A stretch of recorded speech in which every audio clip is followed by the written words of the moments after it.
अमृता कक्षा 8 का पाठ 10 का क्वेश्चन आंसर करने वाले हैं, प्रश्न उत्तर। तो सबसे पहले जो एक पद में उत्तर देने वाले हैं प्रश्न, जो एक पद मतलब एक शब्द में, उसको करेंगे। तो क्या लिखा हुआ है इसका पहला देखिए, ध्यान से देखिए, वो अपनी किताब है।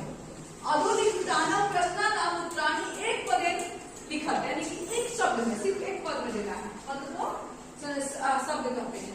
तो पहला क्वेश्चन क्या है, निर्णाम संभवी कॉक्लेशम सहेत, ठीक है ना।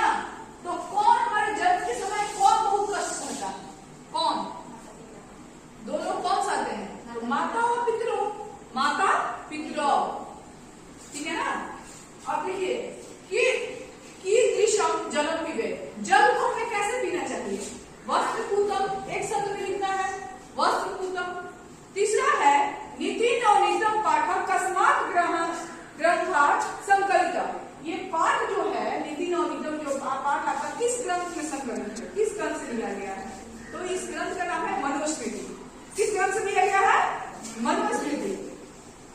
की दृष्टि वाचम बदे, हमें कैसे बात बोलना चाहिए, कोई भी बात कुछ भी कहना हो तो कैसे कहना चाहिए, तो बिना सोचे समझे किसी को कुछ नहीं कहना चाहिए। सत्य पूतम वाचम बदे, तो सत्य पूतम, सत्य जानकर ही, ठीक है ना, कि सच है। कभी दुखम की बहुत, दुख क्या होता है, तो परमशम, दूसरे के वश में रहना, यही दुख है। इस पाठ में हमें सीखे ना कि दूसरे के अधीन रहना दुख है और अपने अधीन रहना सुख है।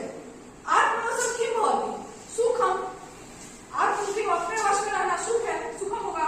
किसी सब कर्म समाचार है, कैसा व्यवहार करना चाहिए, तो क्या मन पूतम समाचार है, मन से व्यवहार सोच समझकर, बहुत सोच समझकर मन से आपका दिल जो आपको बेटा बुरा लगता है वो दूसरों को भी बुरा लगता है कि नहीं है। जैसा व्यवहार आपको बुरा लगेगा वैसा व्यवहार दूसरों से उसको भी बुरा लगेगा, तो आप वैसा नहीं व्यवहार कीजिए जो आपको अच्छा लगता है।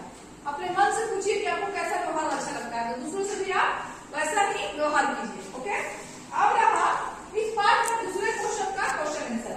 तो पहला क्वेश्चन है, ध्यान दीजिए, पाठ्यस्मिन् सुख दुखयों किम लक्षणम उत्तम, इसको एक शब्द में, एक पूर्ण वाक्य में देना है, इसको एक शब्द में देना है, पूर्ण वाक्य में देना है।